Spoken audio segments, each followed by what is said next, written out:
नमस्कार विद्यार्थी मित्रों, केम छो? गई काले दशहरो मनायो।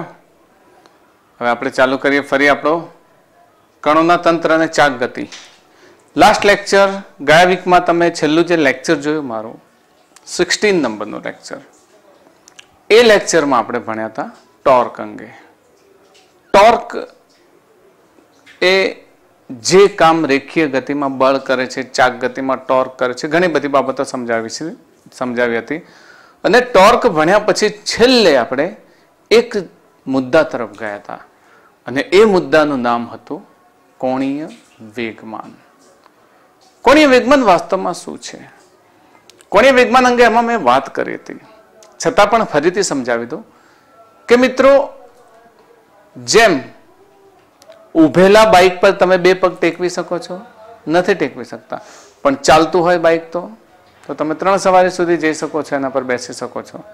સિમિલરલી ભમરડો ન ભમતો હોય ત્યારે એની અણી પર નથી ટેકવાતો, એ શું થાય? પડી જાય છે। પણ ભમતો હોય ત્યારે અણી પર સ્થિર રહે છે। આ વાતો મેં લાસ્ટ લેક્ચરમાં કરી હતી અને એક વ્હીલ વાળો પ્રયોગ સમજાવ્યો હતો, જેને મેં લાસ્ટ ટાઈમ સ્પિનર લઈને સમજાવ્યો હતો। ફરી આપણે એને સમજી લઈએ। ધારો કે આ સ્પિનર છે, તમે જાણો છો મેં આને બાંધીને રાખ્યું છે ઉપર। તો નોર્મલ હાલતમાં એને જ્યારે હું આમ રાખવા ઈચ્છું તો એ નહીં રહે, એક જ તરફથી બાંધેલું છે। આમ રાખવા ઈચ્છીશ તો એ નહીં રહે, શું થશે? આમ નીચું થઈ જશે। ફરી હું આમ કરવા ઈચ્છું તો નહીં રહે, એ શું થશે? નીચું થઈ જશે। કેમ નીચું થઈ જાય છે? કારણ કે ગુરુત્વાકર્ષણની બળની અસર હેઠળ। જો મારે આમ રાખવું હોય તો બીજી દોરી અહીંયાથી બાંધવી પડશે। બીજી દોરી નહીં બાંધું તો આમ રહેવાના બદલે શું થશે? આમ થઈ જશે। પરંતુ જો આ સ્પિનર ભમતું હોય, ગતિ ચાક ગતિ કરતું હોય, એનો દરેકે દરેક ગણ ચાક ગતિ કરતો હોય, તો એ સ્પિનર પછી આમ રહી શકે છે। ફોર એક્ઝામ્પલ, હું આને ભમાવું છું તો એ આ રીતે રહે છે। જો રહે છે ને સ્થિર, એકદમ સ્થિર રહે છે। કેમ સ્થિર રહે છે? કારણ કે એ જે ચાક ગતિ કરે છે એના કારણે એની અંદર એક કોણીય વેગમાન લાગે છે। ફરીથી આમ એકદમ સીધું રાખવા પ્રયત્ન કરીએ। જો એકદમ સીધું રહે છે, એકદમ સીધું રહે છે। જેમ જેમ ધીમું થશે એમ ઝૂકવા લાગશે, જેમ જેમ એ ધીમે થશે એમ એનું કોણીય વેગમાન ઓછું થશે અને ઝૂકવા લાગશે, ને ફાઇનલી એ ફરી પાછું હતું એ રીતે થઈ જાય છે। આવું કેમ થાય છે? આવું થવા પાછળનું કારણ શું? તો જેમ બાઇક ચાલતું હોય ત્યારે આમ સ્થિર રહી શકે છે, ચાલુ હોય ત્યારે આમ સ્થિર રહી શકે છે, ને ન ચાલતું હોય ત્યારે આમ પડી જતું હોય છે, એમ આ પણ જ્યારે ગતિ કરતું હોય ત્યારે એ આમ સ્થિર રહી શકે છે અને ગતિ ન કરતું હોય આમ જો ગતિ કરે છે ત્યારે આ પ્રમાણે સ્થિર રહી શકે છે। બસ આ કારણ શું છે? તો કે કોણીય વેગમાન, આ રીઝન શું છે? કોણીય વેગમાન। કોણીય વેગમાનના કારણે જ આ પ્રમાણે સ્થિર રહી શકે છે। તો આવી ઘણી બધી બાબતોને આપણે સમજીશું। હું આને ફરી મૂકી દઉં છું અને હવે આપણે એને આગળ ચાલીએ। તો ઘણી બધી બાબતો છે કે જેને લઈને આપણે સમજવાનું છે ને। ઓકે, ચલો આપણે સમજીએ કોણીય વેગમાન। કોણીય વેગમાન સમજીએ એ પહેલા રેખીય વેગમાનને યાદ કરી લઈએ। રેખીય વેગમાન વાસ્તવમાં આપણે ખરેખર તો 5મું ચેપ્ટર જે છે ને ગતિના નિયમો, એની અંદર ન્યૂટનના નિયમો ભણતી વખતે ભણીશું, છતાંય પણ એનો આછો પાતળો ખ્યાલ મેં તમને રેખીય વેગમાન સંરક્ષણમાં આપી દીધો છે, છતાં પણ યાદ કરી લઈએ। ચલો કોણીય વેગમાન સમજીએ પહેલા રેખીય વેગમાન સમજી લઈએ। ચલો રેખીય વેગમાન શું છે? રેખીય વેગમાન, રેખીય વેગમાનને આપણે કહીશું પી। પી બરાબર mv, લિનિયર મોમેન્ટમ। પદાર્થના દળ અને તેના રેખીય વેગના ગુણાકારને શું કહીશું? રેખીય વેગમાન। પદાર્થનું દળ અને તેના રેખીય વેગમાનના ગુણાકારને શું કહીશું? રેખીય વેગમાન। આપણે વેગમાન સંરક્ષણના નિયમમાં ભણી ગયા છીએ, બરાબર? જ્યાં m શું છે? m બરાબર પદાર્થનું દળ અને v બરાબર રેખીય વેગ યાદ રાખજો. શું છે? રેખીય વેગ. તો રેખીય વેગને સમજીએ ત્યારે આપણે આની વ્યાખ્યા નહીં લખીએ, કારણ કે વ્યાખ્યા તમને ઓલરેડી આગળના ચેપ્ટરમાં સમજાવેલી જ છે, અથવા 5મું ચેપ્ટર ભણશો ત્યારે નોર્મલી આજે 8મું ચેપ્ટર ભણવા પહોંચીએ ત્યાં સુધી 5મું ચેપ્ટર ભણી ગયા હોય છે. એટલે છતાંય જો તમારે સમજવું હોય તો હું અહીંયા નોંધી લઉં. શું છે? પદાર્થના દળ અને રેખીય વેગના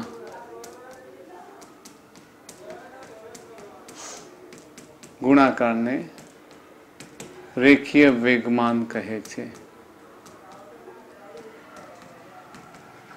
ઓકે, પદાર્થનું દળ અને તેના રેખીય વેગના ગુણાકારને આપણે રેખીય વેગમાન કહીશું. ચલો પછી એક બીજી વાત, હા, આગળ લેક્ચર નંબર 13 તમને મેં સમજાવ્યું છે રેખીય વેગમાન સંરક્ષણનો નિયમ. યાદ રાખજો, રેખીય વેગમાન સંરક્ષણનો નિયમ. લેક્ચર નંબર 13 જોજો, 13મા નંબરનું લેક્ચર. એમાં છેલ્લો પોઈન્ટ મેં સમજાવ્યો છે. તો આ સમજાવ્યું હતું વેગમાનનો ફેરફારનો સમય દર, તેની પર લાગતા એક્સટર્નલ ફોર્સ, બાહ્ય બળ જેટલો હોય છે.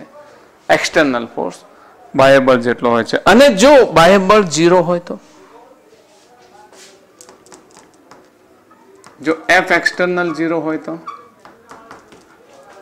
હું કેમ સમજાવું છું યાદ રાખો, હું કેમ સમજાવું છું એ આ ટોપિકના અંતે તમને ખ્યાલ આવશે. F એક્સટર્નલ 0 હોય તો dp/dt શું થશે? 0. એનો અર્થ શું થાય? P બરાબર શું મળતું હતું આપણને? અચળ. આ બાબતને પણ સાથે સાથે લઈને ચાલીશું. ઓકે, dp/dt બરાબર 0 તો P બરાબર અચળ. આટલું સમજીએ. હવે વેગમાન શું છે? ધારો કે કોઈ પદાર્થ વર્તુળ ગતિ કરે છે આ પ્રમાણે. ઓકે, તો વર્તુળ ગતિ, આને કાઢી દઈએ, જરાક સર્કલ લઈએ વ્યવસ્થિત રીતે. ધારો કે પદાર્થ વર્તુળ ગતિ કરે છે, વર્તુળ બનાવી દો. ધારો કે પદાર્થ વર્તુળ ગતિ કરે છે.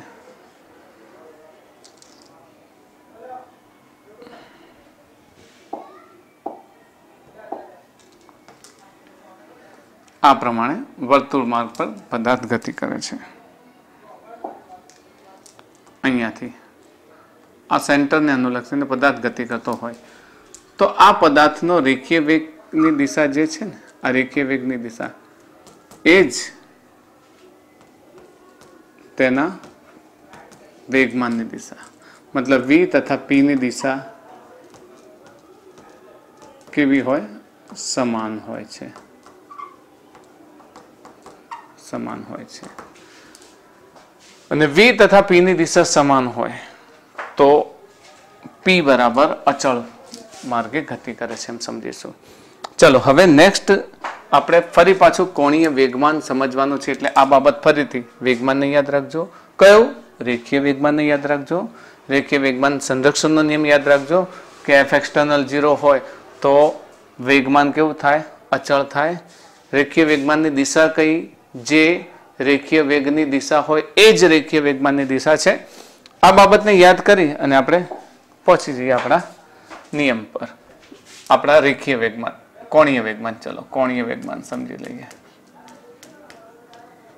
કોણીય વેગમાન, મારે કોણીય વેગમાન સમજવું છે. તો કોણીય વેગમાન સમજતા પહેલા હું જરાક આકૃતિ બનાવી દઉં. બરાબર, એક આકૃતિ લઈ લો. તો ધારો કે આ એક XYZ યામ પદ્ધતિ લઈ લઈએ. XY અને Z આ રીતે લઈ લઈએ. ચલો આ રીતે લઈ લઈએ. હવે કોઈ એક કણ ગતિ કરે છે. તો એ કણ હું અહીંયા લઈ લઉં, આ જગ્યાએ P કણ લઈ લો. ચલો P કણ જેનો O થી લંબ અંતર આ પ્રમાણે, જેના ઓ થી અંતર કેટલું છે આર, ઓ થી અંતર, લંબ અંતર નથી કહેતો પણ ઓ થી અંતર. આ કણ પી, પી કણનો પી કે એનું નામ અલગ આપી દે, ક્યુ નામ આપી દે, કારણ કે વેગમાન આપણે લેવાનો છે ને, એટલે પી ના બદલે નામ આપી દઈએ ક્યુ. તો ક્યુ નું વેગમાન વિચારી લઈએ કે આપણે વેગમાનનો કલર લઈ લઈએ અલગથી. તો ક્યુ નું વેગમાન વિચારી લઈએ કે કેવું હશે. તો ધારો કે ક્યુ કણ એનું વેગમાન આ પ્રમાણે છે, જેને આપણે પી કહીએ. આ વેગમાનની દિશા આ પ્રમાણે છે. તો એની કાર્યરેખા ક્યાં થાય? આ પ્રમાણે કાર્યરેખા થાય. તો આ વેગમાનની કાર્યરેખાનું ઓ થી લંબ અંતર લેવું છે.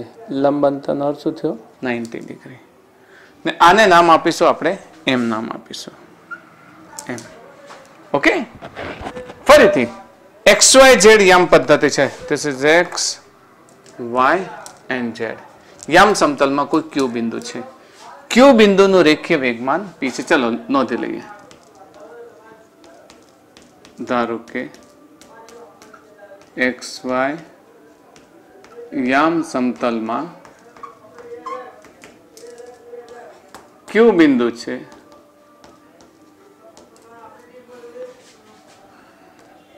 જેનો ક્યુ બિંદુ છે જેનું રેખીય વેગમાન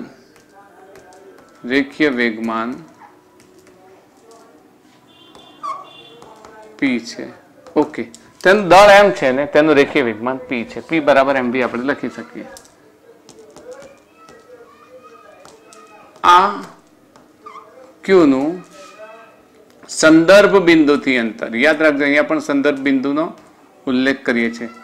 સંદર્ભ બિંદુથી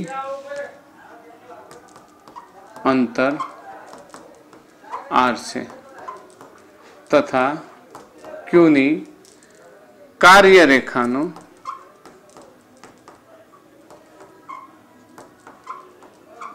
ઓ થી અંતર.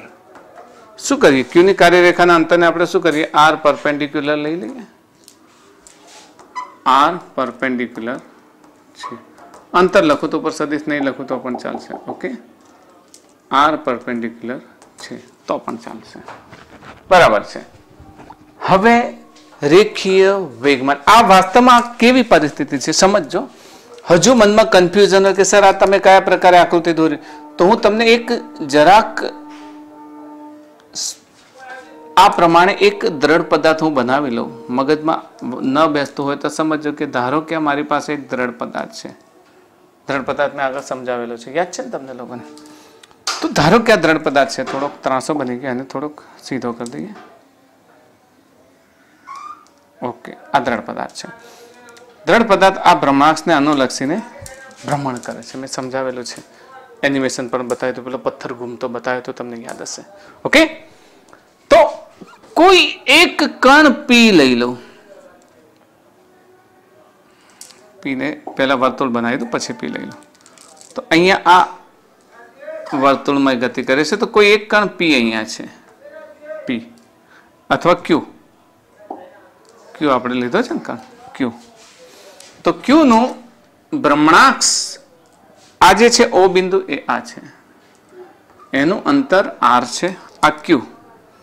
હવે એનું વેગમાન કેવું છે? આ પ્રમાણે વેગમાન આ પ્રમાણે લઈ લો. આ વેગમાન છે P. ઓકે, અને P નું આ પ્રમાણે અહીંયાથી લંબ અંતર છે આ પ્રમાણે. બસ આ આકૃતિ છે.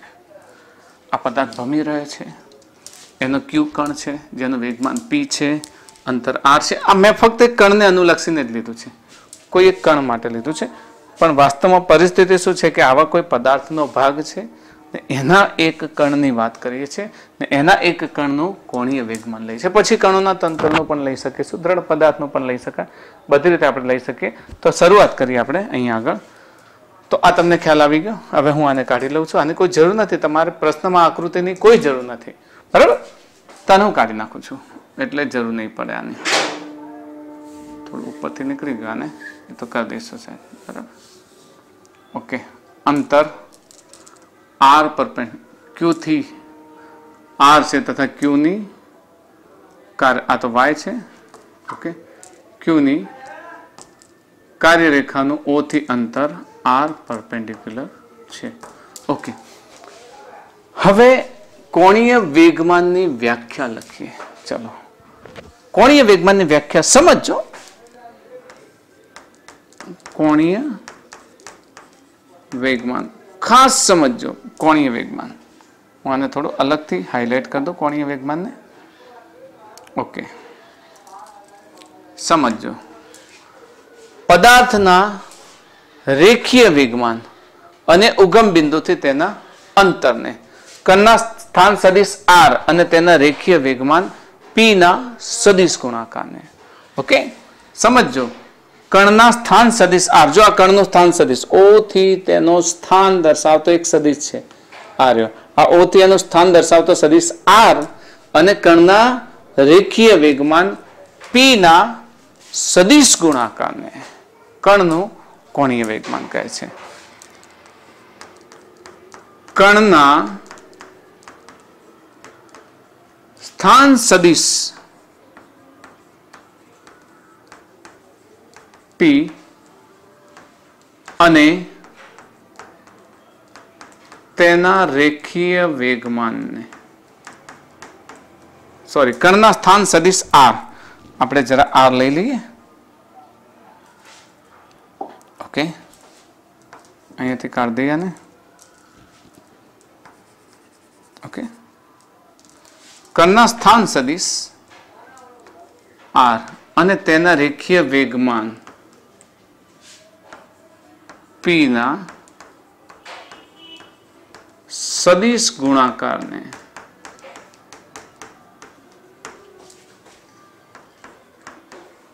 તેનું કોણીય વેગમાન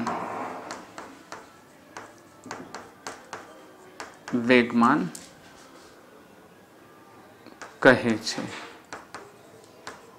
ઓકે, કણના સ્થાન સદિશ આર તથા તેના રેખીય વેગમાન પી ને. ચલો, કણનો સ્થાન સદિશ સંકેત, એનો સંકેત શું લઈશું? કોણીય વેગમાનનો. કોણીય વેગમાનને સંકેતમાં સ્મોલ એલ તરીકે ઓળખીએ છીએ. શું તરીકે? સ્મોલ એલ તરીકે ઓળખીએ છીએ. તો સૂત્ર શું લખીશું?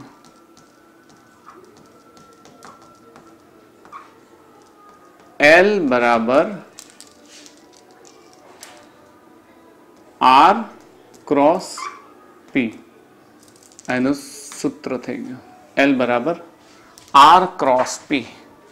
એનું સૂત્ર છે જ્યાં, જો હવે આને આગળ સાદુરૂપ આપી. ચલો, એ તો સમજાવી દીધું. આર શું છે? કણનો સ્થાન સદિશ. પી શું છે? તેનું રેખીય વેગમાન. અને એલ શું છે? એનો સંકેત છે.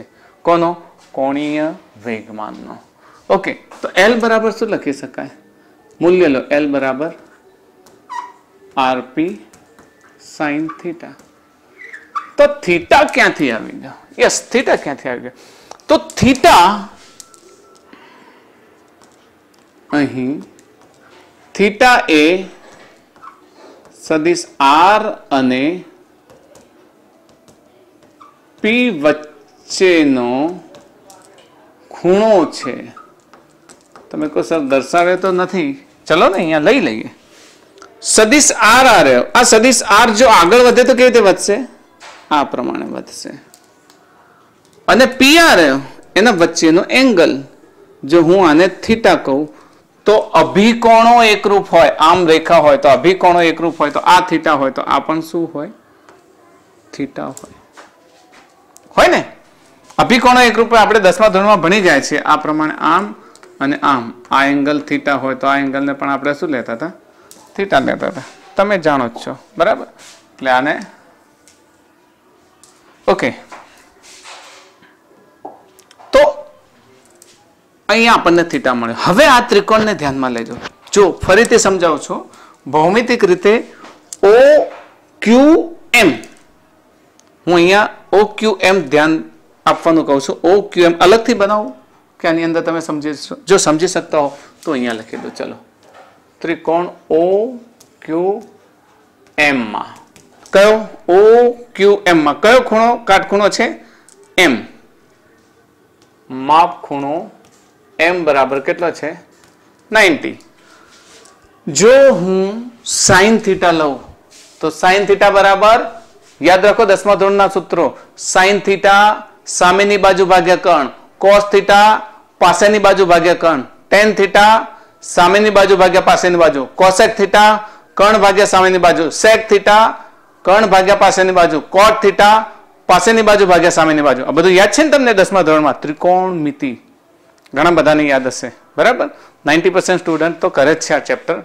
જેને ન કર્યું એ પણ સમજજો કે સાઇન થીટા ત્રિકોણમિતિય ફંક્શન છે જે આપેલા ખૂણાની સામેની બાજુ, આ ખૂણો છે ને એની સામેની બાજુ, આ ખૂણાની સામેની બાજુ, બરાબર? અને ભાગ્યા કર્ણ. કર્ણ કયો યાદ છે? કાટખૂણાની સામેની બાજુ. કાટખૂણો કયો? અરે કાટખૂણાની સામેની બાજુ. તો સાઇન થીટા, આ થીટાનો સાઇન લઉં છું, તો સાઇન થીટા બરાબર, સમજજો, સાઇન થીટા બરાબર સામેની બાજુ કઈ? ઓ એમ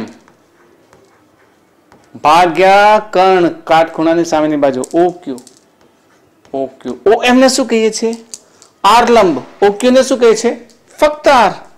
ઓકે, ઓ એમ ને આર લંબ અને ઓ ક્યુ ને શું કહીશું? ફક્ત આર. તો સાઇન થીટા બરાબર આર પરપેન્ડિક્યુલર ભાગ્યા આર. તો આમાંથી આર પરપેન્ડિક્યુલર ને કરતા બનાવો તો આર પરપેન્ડિક્યુલર બરાબર આર સાઇન થીટા. આ બાબત મેં તમને આની અંદર લખી નાખી. તમે ના લખતો, તમે ત્યાં લાઈનમાં લખજો.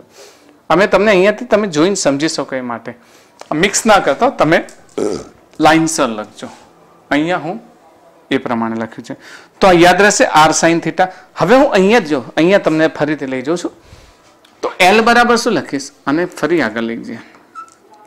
એલ બરાબર P into R sine theta લખી શકીએ ગુણાકારમાં, આને આજુબાજુ લખી. આને હવે આ આર સાઇન થીટાની કિંમત અહીંયા આવો ફરી.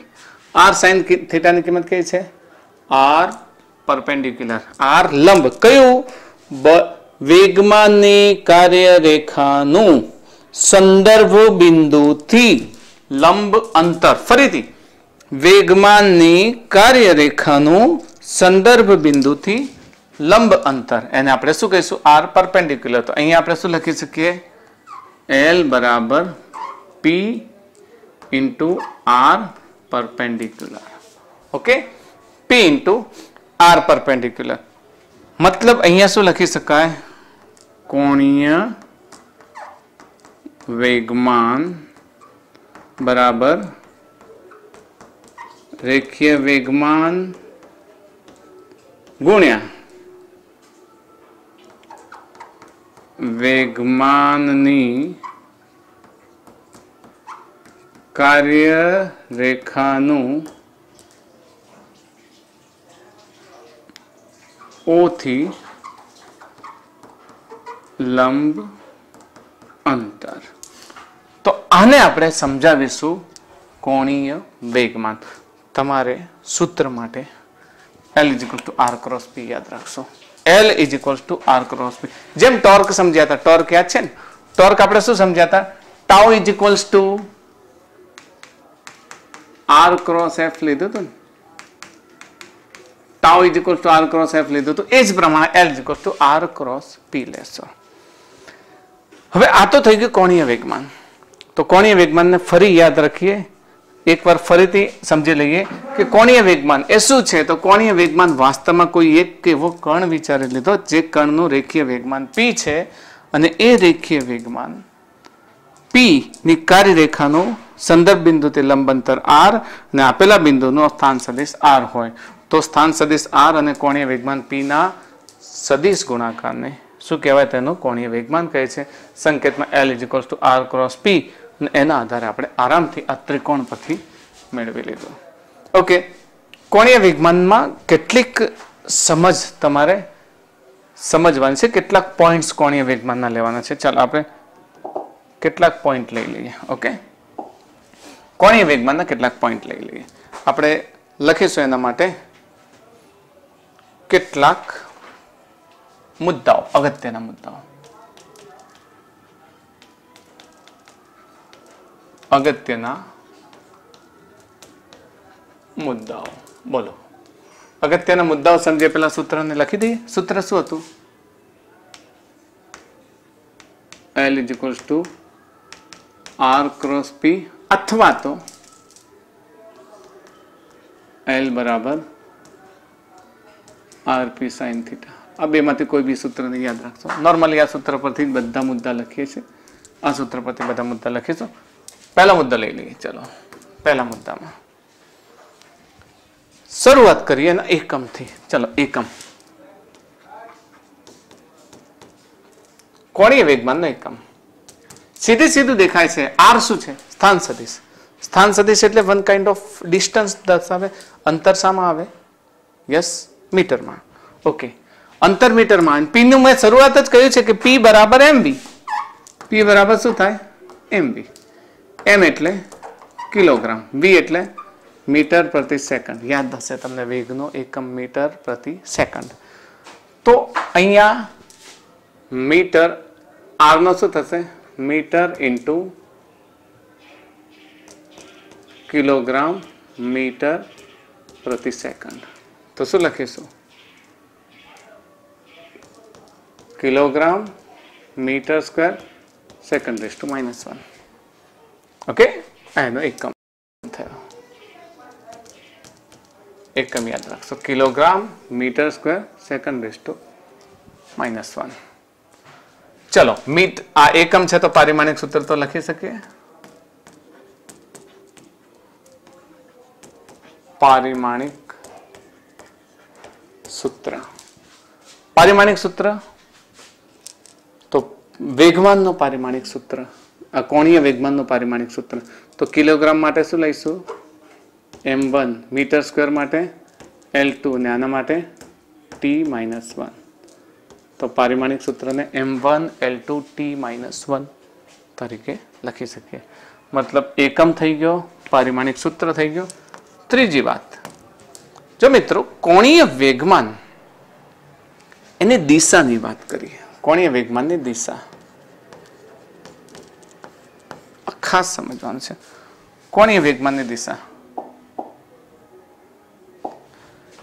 જો કોણીય વેગમાનની દિશા સમજવી હોય તો કોઈ પણ રાશિ, બે રાશિના ક્રોસ ગુણાકાર, મતલબ કે સદિશ ગુણાકાર સ્વરૂપે હોય તે બંને રાશિથી બનતું સમતલ વિચારી લો. એક ખાસ કલ્પના કરી લો સમતલની. બે રાશિ, ચલો પહેલા તો કોણીય વેગમાનનું સૂત્ર શું છે? L = R × P. તો એમાં કઈ બે રાશિ છે? R અને P. R શું છે? સ્થાન સદિશ. P શું છે? કોણીય વેગમાન. ઓકે, તો R કઈ બાજુ છે?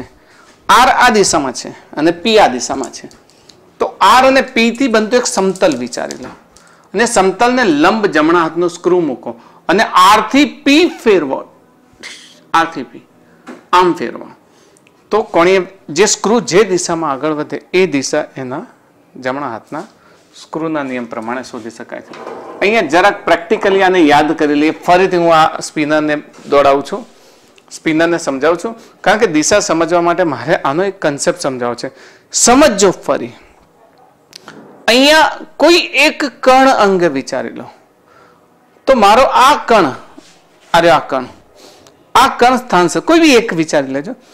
આ કણ, તો આ કણનું સંદર્ભ બિંદુ જે ભ્રમણાક્ષથી અંતર આ છે અને એ કણ આ દિશામાં ગતિ કરશે. માઇન્ડ વેલ, યાદ રાખો. ફરીથી સમજો. આ કણની કલ્પના કરી લો. આ કણ, બરાબર. હવે આ કણ ગતિ કરશે તો એનો હું આમ ફેરવીશ એમ વિચાર લો. તો એનો રેખીય વેગ આ દિશામાં હશે, એનો સ્થાન સદિશ આ હશે. આ બ્લેક જે એનો પોઈન્ટ છે કેન્દ્ર, ત્યાંથી આટલો હશે. તો સ્થાન સદિશ આ દિશામાં છે અને રેખીય વેગ આ દિશામાં. તો સમતલ કયું બન્યું? તો સમતલ એપ્રોક્સિમેટ આ પ્રમાણે બન્યું. મારી પાસે મારું રિમોટ છે, એના આધારે હું તમને સમજાવું. આ સ્થાન સદિશ છે, તો આ સ્થાન સદિશ અને આ બીજો આ ધાર સ્થાન સદિશ અને આ વેગમાન. તો સ્થાન સદિશ અને વેગમાન, તો સમતલ આ બની ગયું. તો આ સમતલને લંબ હું જમણા હાથનો સ્ક્રૂ આમ મૂકું તો જમણા હાથનો સ્ક્રૂ જે દિશામાં આગળ વધે એ દિશા. તો મારી પાસે આ જે કણ છે એનો સ્થાન સદિશ અને સમતલ આ પ્રમાણે છે. તો એનો આ સ્થાન સદિશ અને વેગમાનની દિશા, તો સમતલ અહીંયા થયું, તો એને લંબ જમણા હાથનો સ્ક્રૂ જે દિશામાં આગળ વધે. ચલો હું આર થી પી ફેરવું છું, તો આર થી પી ફેરવું તો આ પ્રમાણે જશે. તો હવે હું આમ ફેરવીશ આને, તો એ આ પ્રમાણે ફરવું જોઈએ. ઓકે, તો જુઓ આમ ફરે છે ને, આ એના કોણીય વેગમાનની દિશા. જો આને ઉલટું ફેરવું આ પ્રમાણે, તો આમ ફરશે. હું આમ ફેરવીશ આમ, તો આમ ફરશે. જુઓ એ કઈ બાજુ ફરે છે? આ પ્રમાણે ફરે છે. અને હું એની દિશા ફેરવી દઈશ, આમ ફેરવાને બદલે હું આમ ફેરવીશ અને છોડીશ તો આમ ફરે છે. જુઓ, તો એના કોણીય વેગમાનની દિશામાં ફરે છે. આની જે ગતિ છે ને કોણીય વેગમાનની દિશામાં થાય છે. મતલબ આ અને આને લંબ જમણા હાથના સ્ક્રૂને ફેરવો એટલે બેઝિકલી આમ જાય, પણ ભ્રમણાક્ષના કારણે આમ જવાના બદલે એક આ બળના કારણે શું થાય છે? આમ ફરે છે. આમ ફેરવું છું તો આમ ફરશે. જો હું આમ ફેરવીશ તો આ બાજુ ફરશે. જો ફરે છે ને, આ બાજુ ફરે છે. કઈ બાજુ ફેરવ્યું મેં આને? મારી આ તરફ. અને આ તરફ ફેરવીશ ને, આ તરફ, તો આખી બોડી એની આમ ફરશે. જો આમ ફેરવું છું તો એની આખી બોડી કયા પ્રમાણે ફરે છે? આ પ્રમાણે. તો આ જમણા હાથનો સ્ક્રૂ જે દિશામાં આગળ વધે એ દિશામાં આગળ વધવા પ્રયત્ન કરે છે, પણ સ્પર્શકની દિશામાં લાગે છે. આનું અંતર આમ છે ને, તો સ્પર્શકની દિશામાં અહીંયા લાગશે. આમ કરીએ એટલે બળ અહીંયા લાગશે, એટલે એ આખી બોડી આમ ફરે છે. સમજો, આ આર અને પી હું આમ ફેરવીશ. હવે મગજમાં વાત યાદ રાખો, હું આમ ફેરવું છું એટલે કોની રેખીય વેગની દિશા છે અને આરની આ દિશા. તો એને લંબ હું જમણા હાથનો સ્ક્રૂ મૂકું, તો જમણા હાથનો સ્ક્રૂ આમ ફેરવીશ એટલે જો આમ ફરશે તો ઓટોમેટિકલી મારી તરફ ફરતું દેખાય છે. બરાબર? આ આપણે ક્લાસમાં બેસીશું તો હું કદાચ એક સમતલ અને પુઠ્ઠું લઈને તમને પ્રેક્ટિકલી સમજાવી શકું. અહીંયા મેં પ્રયત્ન કર્યો છે કે જેટલા સુધી તમે સમજી શકો ત્યાં સુધી મેં આને રાખવાનો પ્રયત્ન કર્યો છે. ઓકે, હવે અહીંયા સુધી તો સમજી ગયા દિશા. હવે લઈએ, ઓકે, દિશા અંગે નોંધી લઈએ ને આપણે. દિશા લખીએ, કોણીય વેગમાનની દિશા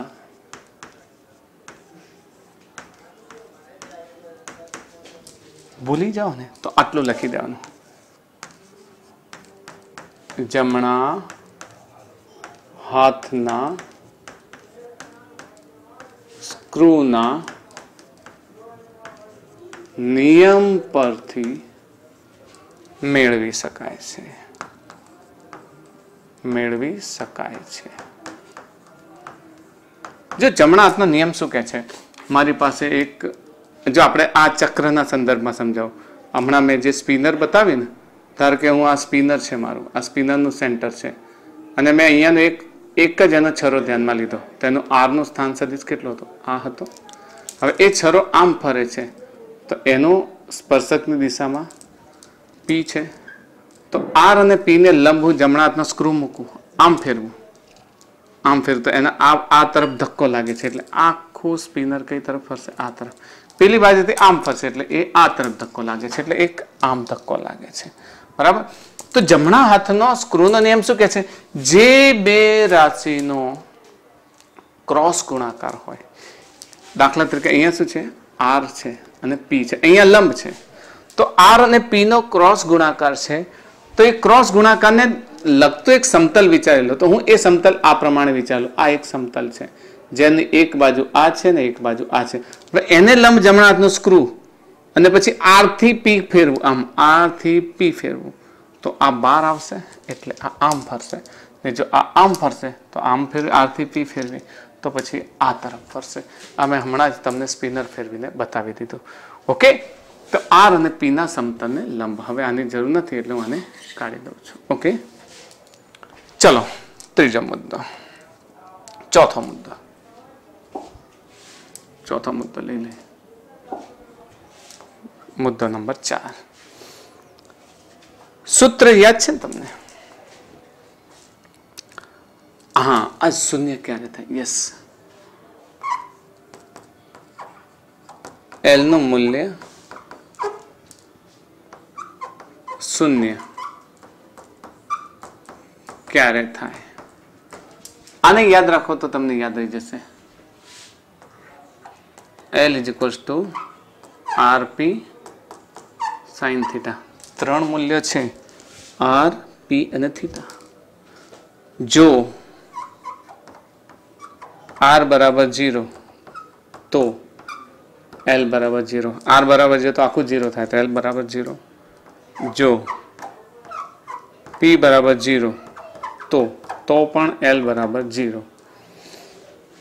સીધી વાત છે કે R બરાબર 0 એટલે સીધો ભ્રમણાંક પર લાગે. મેં તમને પહેલા સમજાવ્યું છે, એ પેલું સ્પિનર ટેબલ પર ફેરવ્યું હતું. R બરાબર 0 એટલે સીધું ભ્રમણાંકમાંથી પસાર થતી રેખા હોય. ભ્રમણાંકમાંથી પસાર થતી રેખા હોય તો ચાક ગતિનો નિયમ નહીં, એ તો પછી રેખીય ગતિ લાગુ પડે, પછી એની અંદર રેખીય વેગમાન હોય. અને જો P બરાબર 0 હોય તો P બરાબર 0 નો મતલબ પદાર્થ ગતિ જ નથી કરતો, જે કોણીય ગતિ કરતો નથી, રેખીય ગતિ કરતો નથી, તો આવા સંદર્ભમાં L શું થાય? 0 થાય. બીજું, જો થીટા બરાબર, સમજો, જો થીટા બરાબર, થીટાનું મૂલ્ય 0 કઈ જગ્યા થાય? એક તો 0 માં અને એક તો 180 માં. થીટા બરાબર 0 કે 180 હોય તો પણ L બરાબર 0 થાય. સમજો, આ સૂત્રને ખાસ યાદ રાખજો. આ સૂત્રમાં R બરાબર 0 તો L બરાબર 0, P બરાબર 0 તો L બરાબર 0, અને થીટા બરાબર 0 તો sin 0 ની કિંમત 0, થીટા બરાબર પાય 180 એટલે પાય sin 180 બરાબર પણ શું થાય? 0 થાય. એકમ વર્તુળ ને આ ઘણી બધી બાબતો તમે ત્રિકોણમિતિમાં પણ ભણશો અને તમે આગળ ભણતા પણ આવ્યા છો. ઓકે, હવે સૂત્રની વાત કરીએ. ચલો, કોણીય વેગમાનનું સૂત્ર. ચલો, આપણી પાસે સૂત્ર તો આ છે ને, L બરાબર R ક્રોસ P. આમાં કયા બે સદિશ છે? R અને P. ઓકે, R અને R P, આ બે સદિશો છે. જો R બરાબર xi caret plus yj caret plus zk caret તથા P બરાબર pxi કેરેટ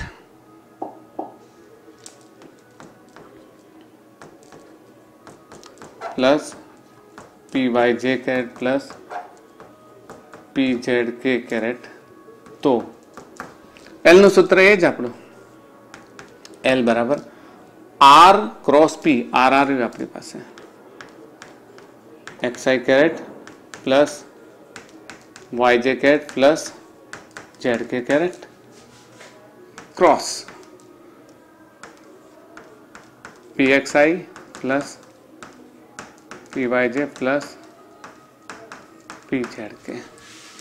ઓકે, ચલો હવે આપણે ijk ને યાદ કરીએ.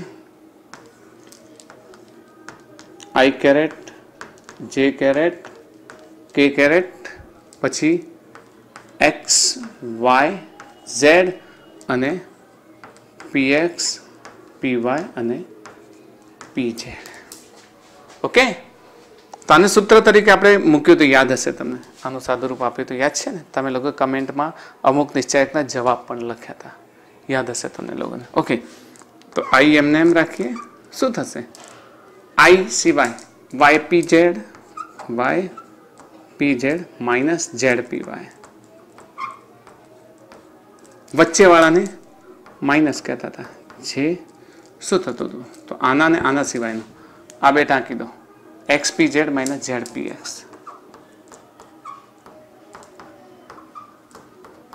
zpx પ્લસ k કેરેટ શું થશે? આમાં xpy minus ypx, xpy minus ypx. તો આને ફેરવી દઈએ તો પ્લસ માઇનસ આ રીતે થઈ જશે. તો થશે I એમના એમ ypz માઇનસ zpy. આને ફેરવી દો તો આ પ્લસ થઈ જાય, તો આ આગળ આવી જશે ને આ પાછળ આવી જશે. સમજો ફરીથી, આ માઇનસ ને અંદર લઈ ગયો તો આ માઇનસ થઈ ગયું, માઇનસ માઇનસ થઈ ગયું પ્લસ, તો આ પ્લસ આગળ લઈ લઈએ, માઇનસ પાછળ લઈ લઈએ. ઓકે, તો માઇનસ જે અને ZPX minus XPZ plus K XPY minus YPX। तो શું થશે? સીધી વાત છે કે આ LI caret plus LJ caret plus LK caret, मतलब આ I કેરેટ J કેરેટ આ પ્લસ થઈ જશે અને K કેરેટ। તો આ L ના ઘટકો થઈ ગયા। LXI LYJ LZK X લખો, Y લખો અને Z લખો। તો LXI LYJ અને LZK એના ઘટકો થઈ જાય। એક નાનકડો દાખલો લઈ લઈએ। આના આધારે હું તમને સમજાવું છું, તમે આખો દાખલો ગણી અને કમેન્ટ કરજો, બરાબર? તો એક નાનકડો દાખલો સમજાવી દઉં તમને। અહીંયા જો આ જ પ્રમાણે આ ટોર્કની વાત છે ને, ઓકે। બળ આ રહ્યું F અને આ રહ્યું ઉદાહરણ નંબર 7.5। તો ટોર્ક શોધો। તો ટોર્ક ટાઉનું સૂત્ર આવડે છે ને, કેટલું થશે? R cross P। આપણને સ્થાન સદિશ R આપી દીધો છે, આને શું લખશો? R ને આને શું લખશો? P। તો tau is equals to R I caret. સમયની બહુ મર્યાદા છે એટલે આ દાખલો હું પૂરો નહીં કરું, પરંતુ તમારે કમેન્ટ બોક્સમાં આનો જવાબ લખવાનો છે। 7I plus 3J minus 5K। આ થઈ ગયો આપણો ટોર્ક માટેનું સૂત્ર R ક્રોસ P। આ R છે અને બળ છે R cross F, sorry R cross F કરજો તમે અહીંયા આગળ, અહીંયા F કરીશું, બરાબર? R ક્રોસ F લખીશું। તો આ F છે અને આ R છે। હવે આપણે સૂત્ર ફટાફટ I caret J caret K caret 1 -1 1 અહીંયા 7 3 અને -5। બસ હું આને છોડી દઉં છું, તમે કમેન્ટ બોક્સમાં આનો જવાબ લખી દેજો, ઓકે?